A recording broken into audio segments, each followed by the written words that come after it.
Good morning, everyone. I think we're on now. Let me see what's happening. I can't see. Yes, there she is.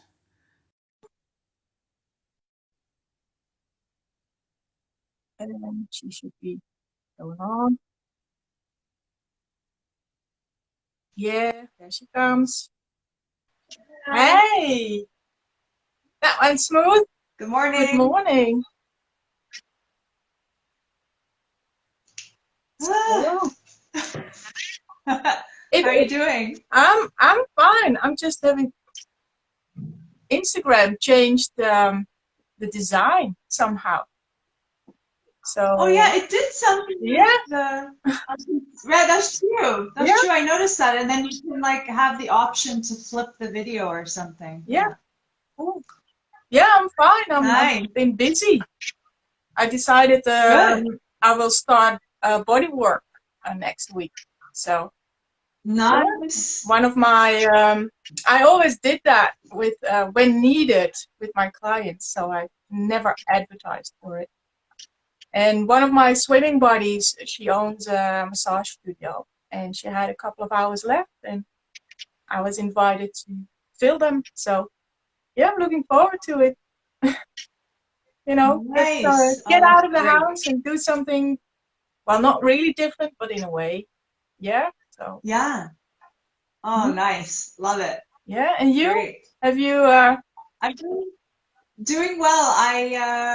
After the interview series, I definitely needed to rest. There is a lot of space holding of a large group. And consciously, I also feel that I'm holding space for more than the guest speakers as well. A broad, much, all the participants, right? Hundreds of people. And so, yeah, I'm good. I'm coming out of that quiet now. I'm coming out of the quiet, and there is also activity in building my own house. yay?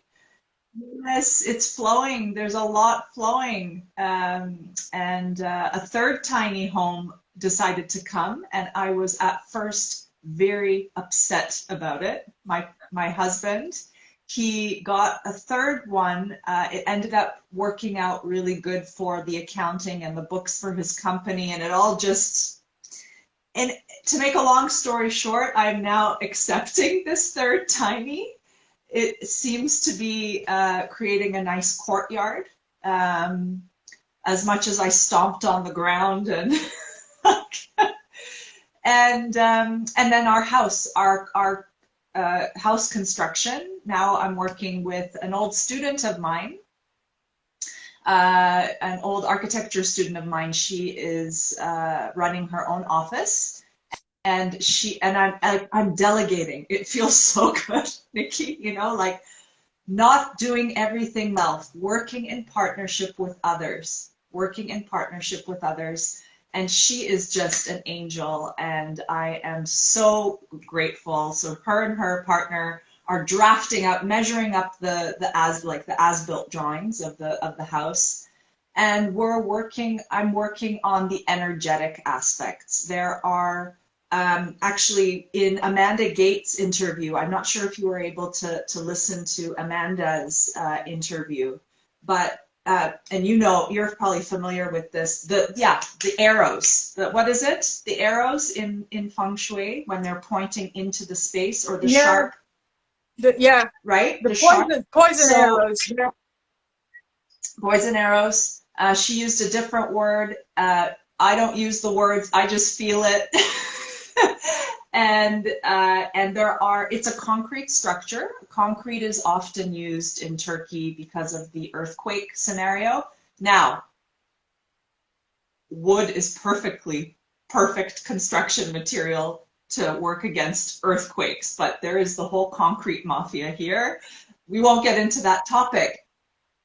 all in all, it is a concrete structure with what is called pärlit. It's made out of ponza. I think it's a volcanic rock block, and they fill the walls with that. So it's a very rigid, rectangular structure, and in a way, it's actually quite calming me, Nikki. I often lean towards more flowing forms and everything, but in a previous episode, I talked to you about how this house really needs to help me ground in and settle in, and really, really, really, really, like really, it's like the earth bringing it in. And yet, we're working together with my my partner, architecture design partner, to bring some more feminine flow and lines with the interior design. So these concrete columns are actually, a lot of them are now poking into the space because the thickness of the wall doesn't match the thickness of the column. So I'm working on softening up the edges, you know, trying to figure out, okay, they can use this block, they can use the gaz beton, as we say, make chamfered corners and niches. And I'm just loving it right now to be on site. I'm loving it to be on site and making things and building my home. So yeah. Wow. That was a long answer update, but I feel like a lot happened in the last couple of weeks. So I wanted to check in and tell you all about this. Yeah. Yeah, I can't wait to visit. Really, I can't. I know. Well, the three homes are now. I know. It's so gonna happen. I know it's gonna happen. Yeah. And maybe we'll do the first. You'll do the first baptism for me in the water. Maybe. Yeah, the temperature is rising so quickly. I can't believe it because if people don't know, this has been my first winter swimming every day. Well, not really swimming, dipping in open water. I live close to a huge constructed lake, and it's like a 5-minute cycle away from here. And we have this group of crazy people, and we go in for a couple of minutes every day. And it took a long time for the water to cool down. And it didn't get colder than 5.5 degrees Celsius. But now, within 2 weeks, it's already 11 degrees. It's unbelievable. I think the equinox. And the equinox because you do it every day, it's really also a grounding exercise and a clearing exercise and a connecting with nature exercise and all that in these few minutes. You really notice the difference when it is only 0.5 degree different, because there has been made small bassins for children, and because of when it was really, really windy, we decided a couple of times to go in one of those bassins. But it is 1 to 2 degrees warmer. But when you're standing there in the freezing cold, you notice the difference from the day before, and it's unbelievable. I was not aware enough before to notice 1 degree of difference. So yeah, and now the next goal is swim. We're going to swim this lake this summer, so that's the next goal. Right? Yeah, do a few laps. Yeah. Oh, awesome. That's great. Yeah. Love witnessing you in the consistency and your integrity and your determination, and that you stick with it and do it. It's amazing. Yeah, it helps to have, a group of crazy people around you. So Nikki, yeah. We got a lot of questions in. We're seeing some people join. Hi everybody, it's so nice to see you all. Yeah, we've got a lot of questions coming in from people to questions for us, and we decided to open it up to answer some of these questions that we received from some of you. Yeah, so first of all, Nikki, thank you. Keep those questions coming, because we love it. And we are doing these lives now on a regular basis, so keep those questions coming, because we love answering them. So do that. And also, if you have a question what we're talking about right now, just drop a comment, and hopefully we'll see it and we'll be able to respond to it. So, shall I read the first question, or do you want to Yeah, read it? sure. Sure. No, go ahead. Go ahead. I don't have the question handy, but I remember the one that came to me. Yeah. Yeah. There was a question. How does energy space work with apartment buildings? How do the land layers and home layers and people layers combine all together? Is there anything special to take into account? So what do you want to say about that, Aisha? Yeah, that's a fantastic question. That was actually the question I had thought of. So I'm glad that you read it in her own words. I feel it's so important to read out people's questions or what they have to say in their own words. So thank you for doing that. Um, I have lived in apartments, quite many apartments in Turkey and in Toronto. I grew up in a townhouse, so nobody was living above or below me, but we spent some time in Toronto with my parents in a quite a tall apartment building close to the metro station. Um, I haven't worked with clients with apartment buildings. So I'm interested in hearing you, Nikki, because you've been in Europe more.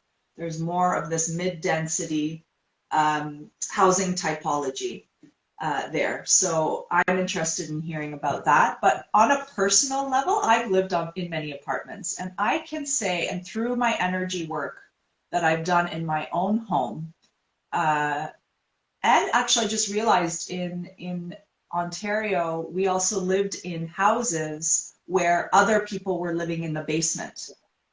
Okay, so you're getting this situation where you're living on top of other people or below other people, right? And I've had experiences where some of the people living downstairs, and in fact, that might be something related to something that my husband and I were attracting for a period of time. We had scenarios where we had some annoying, not quite pleasant, loud, challenging people living below us.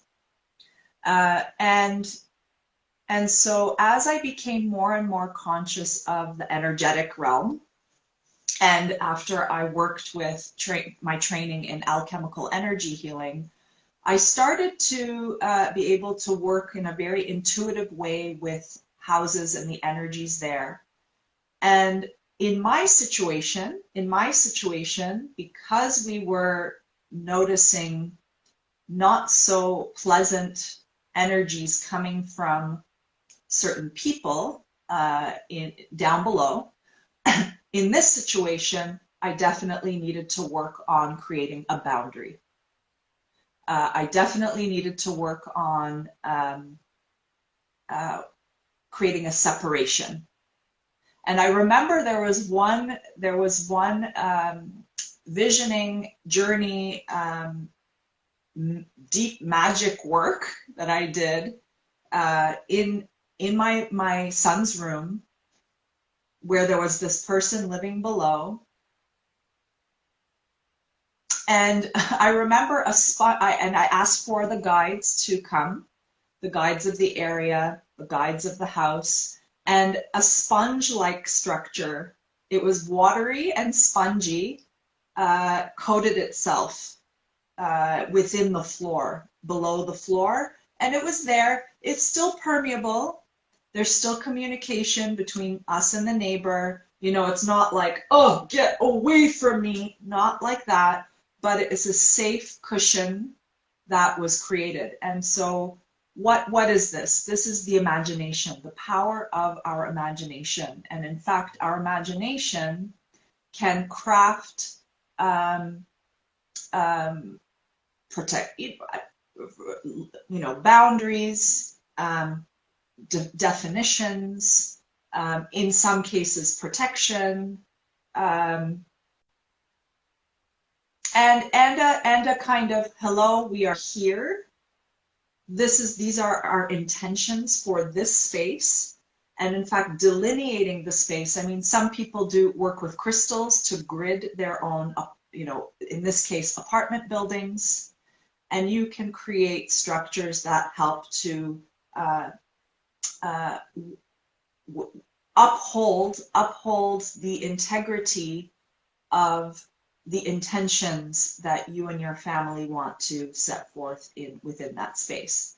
So that's a situation where, you know, not so favorable energies were living below us, and I worked in partnership with the land, with the spirit guides, with my own spirit guides to balance that out, to work with that. Um, and what else is there? There's the layer of the land, there's the layers of people in that question. Another really something that just came actually this morning as I was tuning into that question is actually not necessarily the energetic side, but the side of being a neighbor.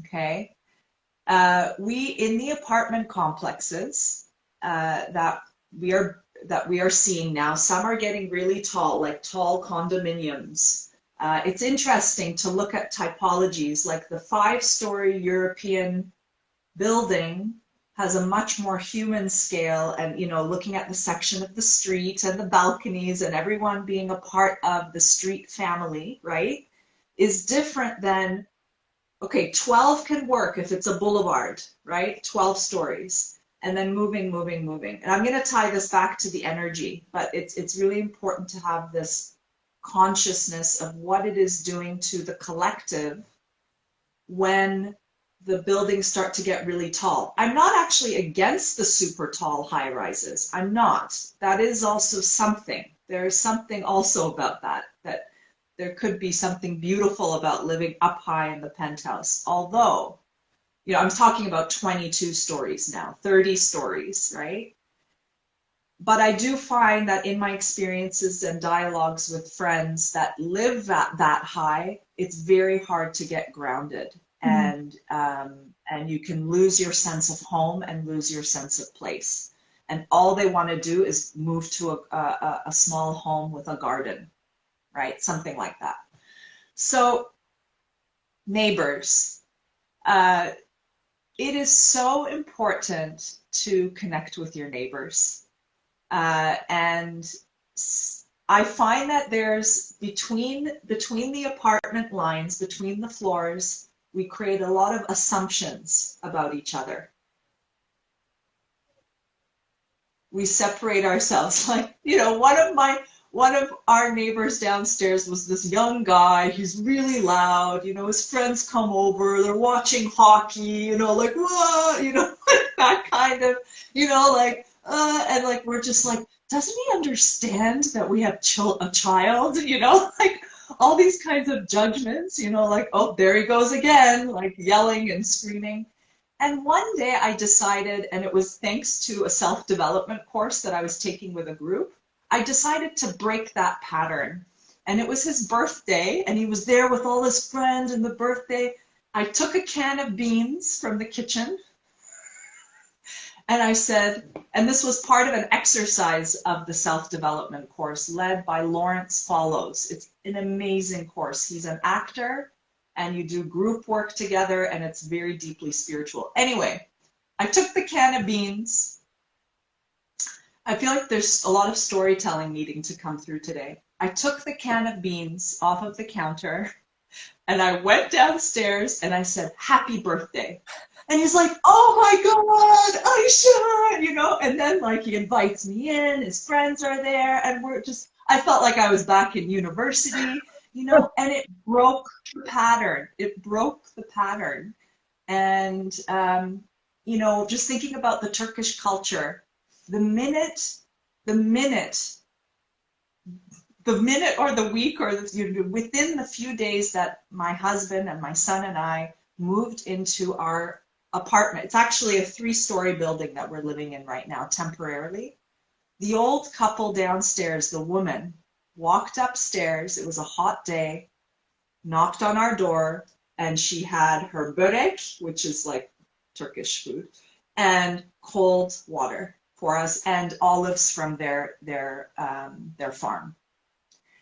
So I feel like, okay, so there's a lot in this. There's a lot in this. You know, I think first and foremost, it's really important for us to make eye contact with our neighbors if we are living in an apartment building, and uh, and and and always know that we may be passing many judgments about others within our space. Okay, so I think that that's like one of the first key things, remembering, I mean, it sounds cheesy, but remembering how to be a good neighbor. Um, now, some of these good neighbors may have things connected to them, energies, events, situations, layers and layers of people who have lived in the apartment building. Some people move in, some people move out. There's a lot of energy circulation in there. And I feel like this is a really good place for you to bridge in, Nikki, and tell me, I feel like this is a perfect bridge for you. Good. At first, I have to say something else, because I find it very interesting you make the same observation as I did about huge high-rise apartment buildings. And I've never lived in one of those. I never even visited one of those. But, you know, I've been looking at, you have this reality show, $1 million listings. You see a lot of those apartments in New York coming by. And I met people, who live in such places. And what I thought I was seeing, and you confirmed that actually, is that you lose connection with earth, with nature. Yeah. You lose yourself. Yeah. And if you look at the problems in the world right now, and a lot of shamans telling the same thing, is that we are so hardening up and lose connection with our hearts. And geomantically, you can make the analogy, the higher you are from earth, the more you lose yourself. And you see, if you have to generalize, you know, big city buildings.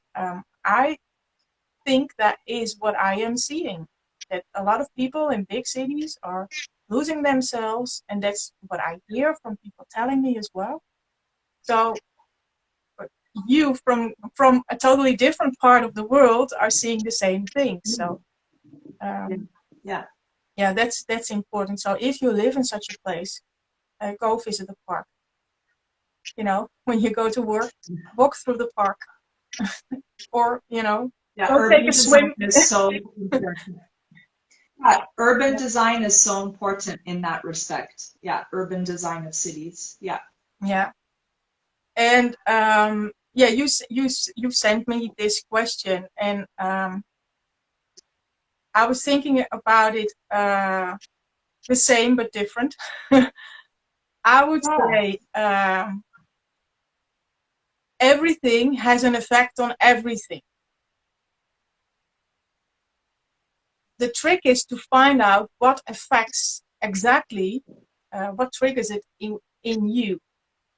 And I thought of this comparison like a good dish. You know, when you're an expert, you are able to distinguish every single ingredient, every single energy when you taste it. But if you take the soup, if you see the soup, you will not be able to see those different ingredients and take them apart. It's like coffee with milk and sugar. You can't take the sugar and the milk and the coffee apart when it's in one cup. But you can taste it. Yeah. Unless you're allergic to an ingredient, then you know. That is what's triggering you and what you are reacting to. And if that's the one thing that's bothering you, and whether that's the neighbor or the place or the history, or the material for what's made in the house, or whatever is there in energies, if you are responding to one of those energies in kind of allergic reaction, then that's the one thing you need to fix. You don't need to worry about all the other stuff, but take out that one thing that makes you sick, and reinforce everything else that's already healthy. And yes, that one thing you will change everything else as well. Because everything affects everything. I need to write a book about this. Well, like you told, you brought this symbolic present. Yeah. You brought this symbolic present of a can of beans. You know, this one thing, and it changed the whole how people were connecting with each other. He's our buddy now. He's our buddy. Yeah. Yeah. Yeah. So yes, if there is problems with neighbors, 10 out of 10 times it is a boundary issue of some kind. Either they are too weak or they are too strong. And I don't know if this person is watching right now, or maybe the replay. Have a look at our episode on hold-ons, because that is about establishing boundaries, and that works also in apartment buildings. Yeah. Something else is streaming through when it comes to the land, the spirit of the land.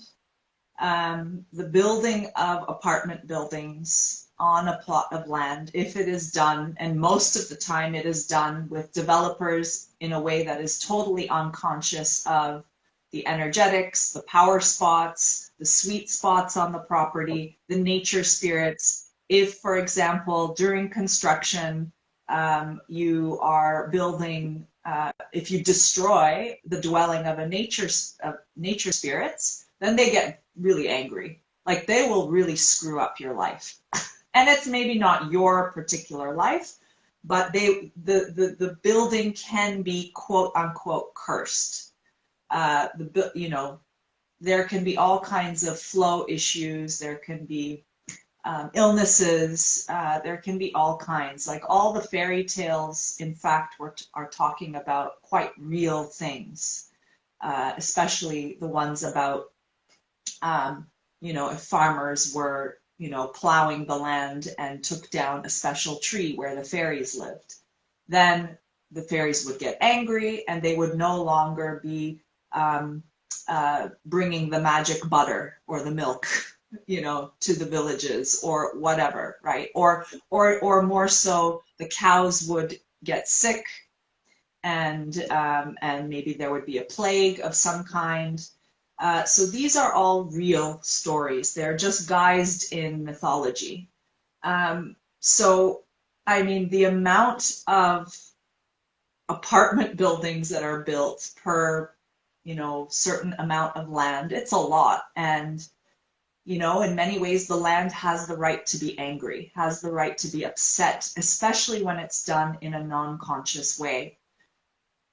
If you work in a conscious way, the nature spirits and the spirit of the land won't be upset if you both consciously select and choose certain trees or elements in nature to be demolished. They're not particularly so attached to their physical being. They actually have quite a big sense of humor about it. It's just that they don't want to be disrespected, and they don't want to be, they need to be acknowledged, respected, acknowledged, and, do some kind of ceremony.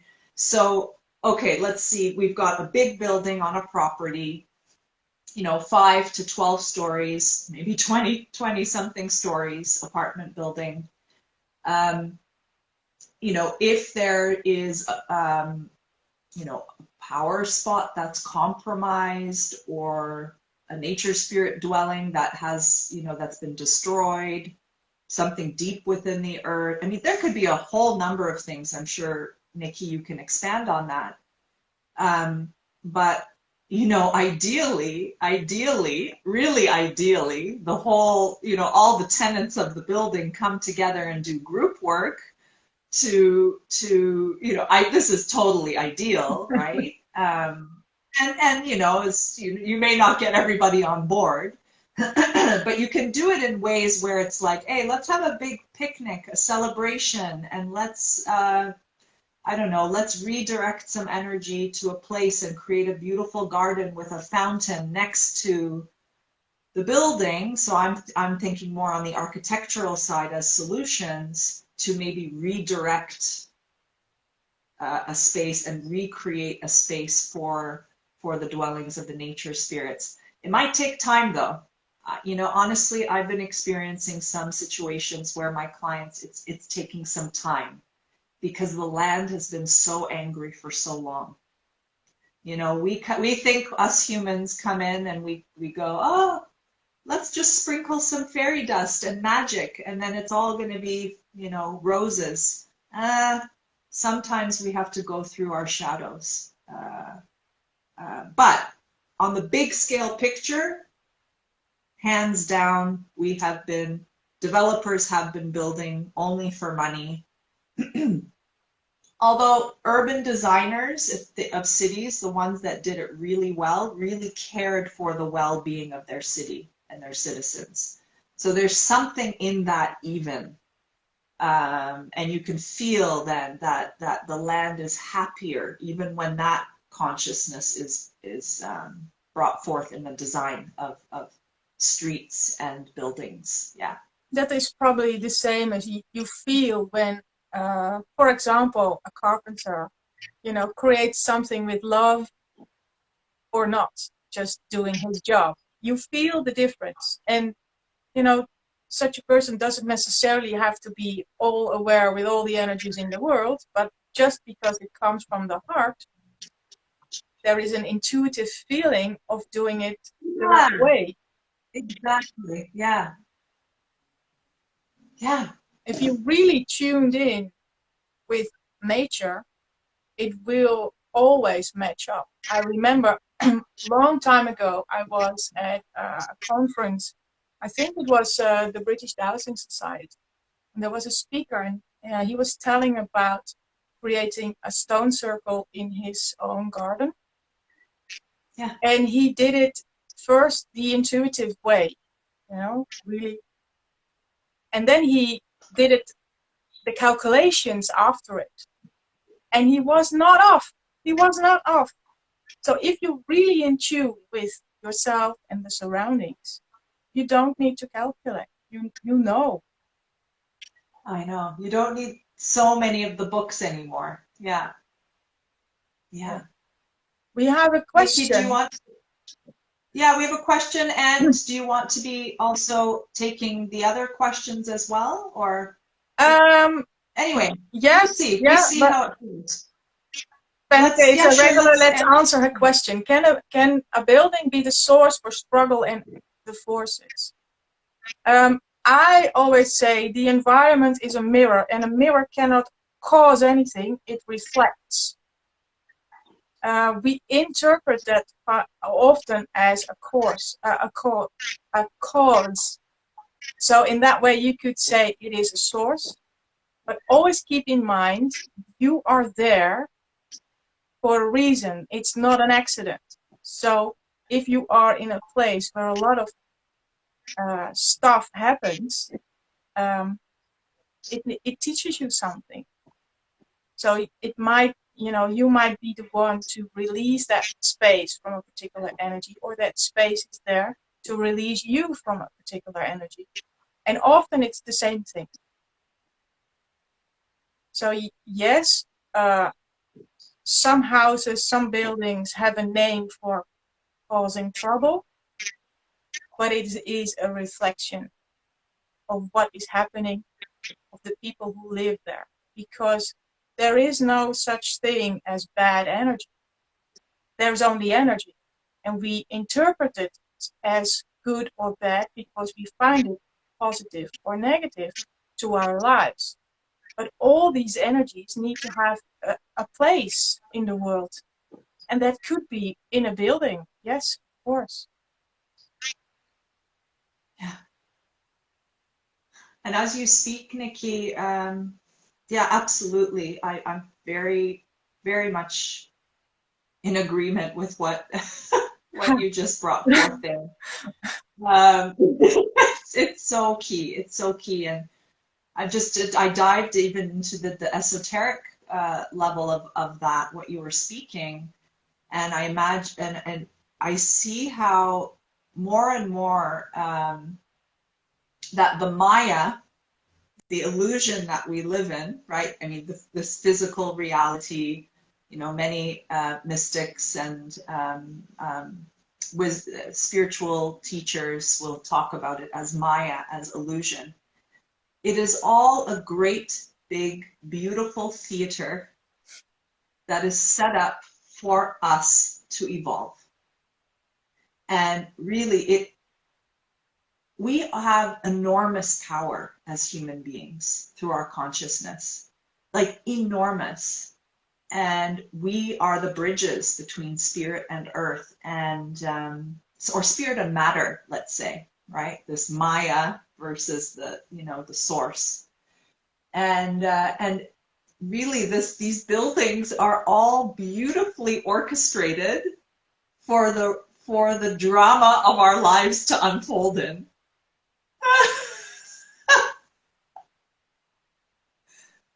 Yeah. It's just such a perfect theater. Yeah. If there were no humans there, there would be no problem. Yeah.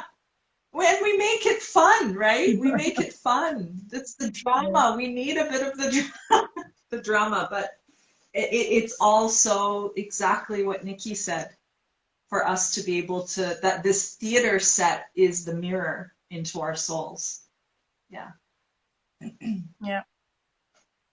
So I think we have some time for the other questions that came in. Sure.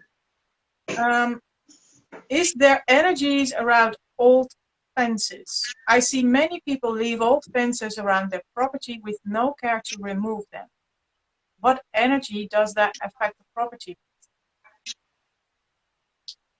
Like I said in the first question, everything affects everything, and there's always energy. There is only energy, you know, whether it's matter or it's something we can't see. Everything is energy, so everything affects everything. So yes, there are energies around all fences, and we come again to the subject of boundaries and having boundaries, and we spoke about that in the whole episode as well. There could be a fence where there is no energetic boundary, or the other way around. There is no fence where there is an energetic boundary.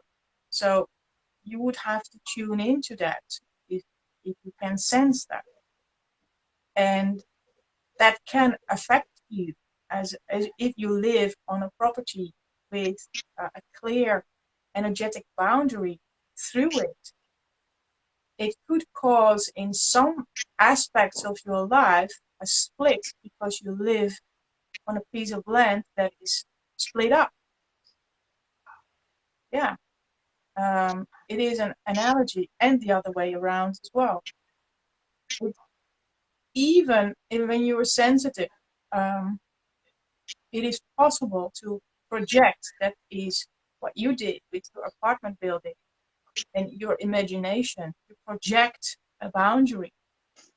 And I heard a story from one of my German mentors. He had a story about there was a plan for a road, a highway that was not, you know, even close to development, but you already could sense the road in this piece of land. Oh my, just got shivers when you said that. So the road hasn't been laid down, but you could sense that it was coming. Yeah. Not everybody can, but if you are allergic to that, if you are triggered by that, you can.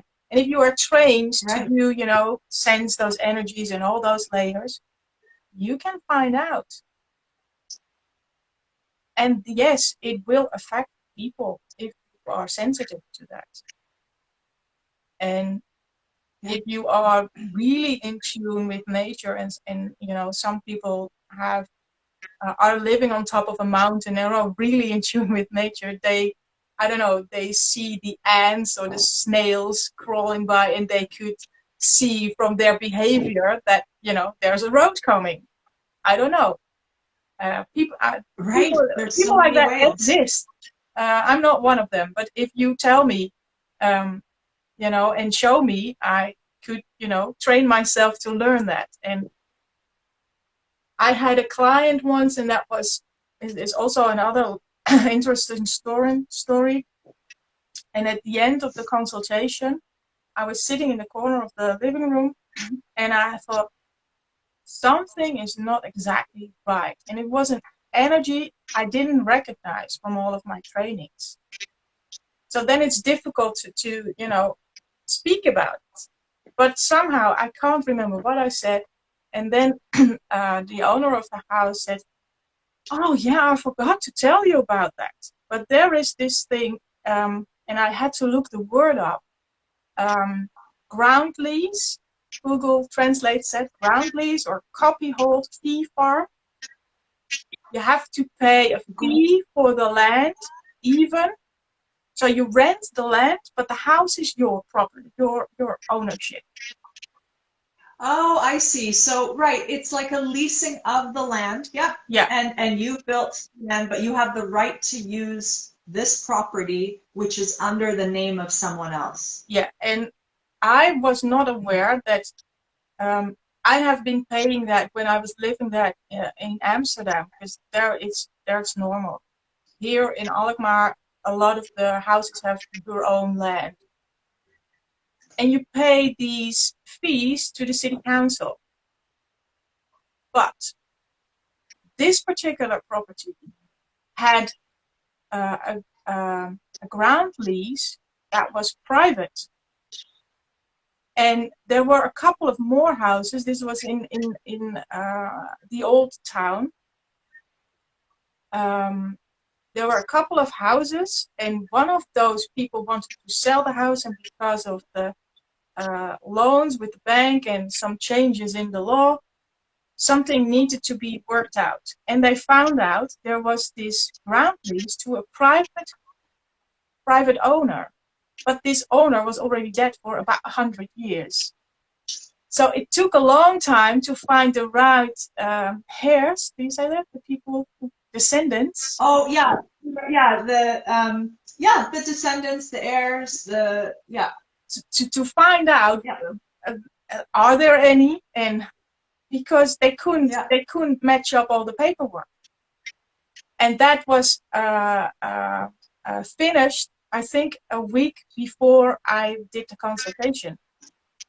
But I could still sense it because it had to do with these ground boundaries, and they were really old, you know. So now I know, and now I know what they feel like. So strange things do happen around boundaries, and not always Boundaries, necessarily a cemetery. fence, but you know, something that has been drawn on a map, because that's what, you know, Ah, properties are. the whole world, right? Dividing countries, everything, right? Yeah. Which is a good thing in many ways. It's not good or bad, actually. Sometimes that definition is important, but then the culture sometimes on the edge of those boundaries, there's this, yeah, it's interesting, actually. That would be a good study, and I'm sure there have been some studies uh, around the behavior, presence, the way people are on those delineated boundaries on the maps. Someone who's crossing the US-Canada border every day, like who lives right on the border, like it'd be Yeah, very interesting to do a study like that. Something else that comes up about the fence too, if the person who asked the question about the fence is present or is watching the replay, if you are actually thinking about a fence, an old fence on your property, you can also ask the fence questions. You can tune into the energy of the fence.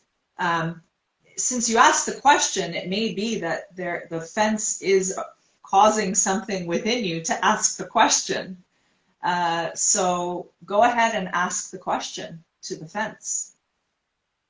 You know, do you have any messages? You could ask the question to the spirit of the land. Is the spirit of the land happy with this fence? Does the fence need some care?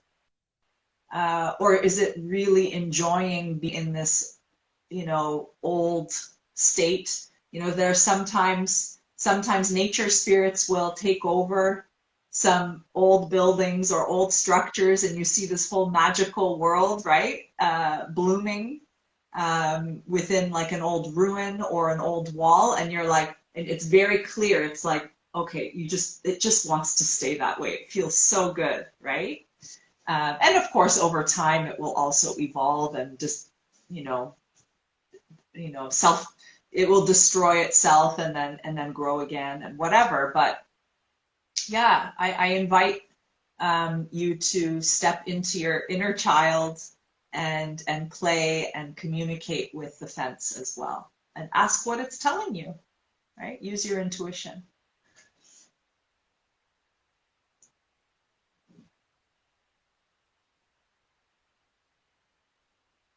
Yeah, I have one How are we left, doing? and we're in time. We have time for the last question if people watching don't have any. Absolutely, I'm available. Yes. If we could, yeah, can you and Aisha expand more on soul contract with the land? Earlier this year, I felt the presence of a piece of land call out to make a contract with me. Yeah, I mean, I would love to further investigate that with you, whoever asked that question. The question is, what drew you to that land? What do you feel intuitively about that? Do you feel that you want to spend time on the land? Do you feel like you want to build your home on the land? What is that? It would be so amazing to find out more. So you can message either I or Nikki about that if you feel called. I mean, I keep on going back to this mirror. I mean, we do, right? Nikki, you also do. It really, and I'm thinking about Sandy Humby as well, who I interviewed during the series. She, in one of our conversations, I'm not sure if we picked up on that during the actual talk, but she talked about how some locations in the world, our soul is very at home in, attracted to. And, you could say that we had an experience in a past life there, maybe. It could be a parallel life in another dimension. It could be the qualities of that place, like the energetic pattern, the structure has a certain flavor to it that matches the flavor of you. And there's something about it that it attracts you. Doesn't mean that it's all going to be rainbows, butterflies, and chocolate if you move there, but it's trying to tell you something. It has a message. It has a message, and this is the way Nikki and I work in this way to empower you to understand the reason why you attracted this property, this house, etc. And you don't have to know the whole picture, but you know, if it's something that's really like, oh, this land, I can't stop thinking about it. I'm dreaming about it. It's calling me. Why is it calling me? Journal, you know, you can write in your journal. Is it coming to you through seeing? Are you seeing visions? Are you hearing? Um, are you dreaming about it? And again, I would offer the same thing with the fence. Reach out, ask the land. Ask the land what it is asking of you, what it is trying to send, what messages it's trying to send you. Yeah. Yeah, and I'd like to add to that, a calling doesn't necessarily mean a contract. Because, you know, Beautiful. I've been called Beautiful. to see places, and then you go there and you see them and you visit them and you learn and you exchange, because that is what happens when you go to a power place or any place. You exchange because everything affects everything. You are there, and if you are aware, there's always going to be an exchange, and the more conscious you are of that exchange, you bring something and you will get something as well. And that makes you a pilgrim, I think, in a way. You are I know there's so always, many times I'm like, why am I so attracted to the, like, I have to go to this place in North Africa. I've got to go. I'm very drawn to the, you know, Carcassonne region in France. So God, I've been there before, but I know I have to go again. Like there's just these yeah, places that you know you need to be in yeah. And to further evolve. yeah, and sometimes you don't even know the why, but when you're there, you have Yeah, a great it's time, just and so much fun. you know, and the downloads, the information will maybe come years after. I've had Yeah. experiences like that. I It's- had to be in such and this place, and years after, then I remember, oh, then when at that moment, and that is just because you recognize the energy, and then you are able to translate it into words or something like that. Yeah, love it. Love it. Amazing. So Any last minute? Yeah, well, I think we're wrapping up now. yeah, So nice to see all of you on. Any other questions brewing within you? Send us a personal message or just add it right into the comment of this live recording.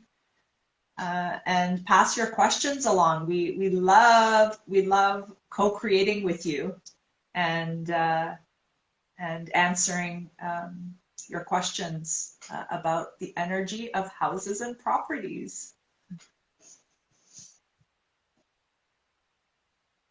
they keep quiet. Well, I think it's time to wrap it up then. I mean, everyone can ponder on their question and send it up for next episode. Thanks for coming on. Have a Nikki, wonderful day, and everyone else. you too. Yeah. And I'll talk to you soon. Thanks, Nikki, for hosting me. We'll talk to you soon. Bye Bye bye. bye. Have a good day.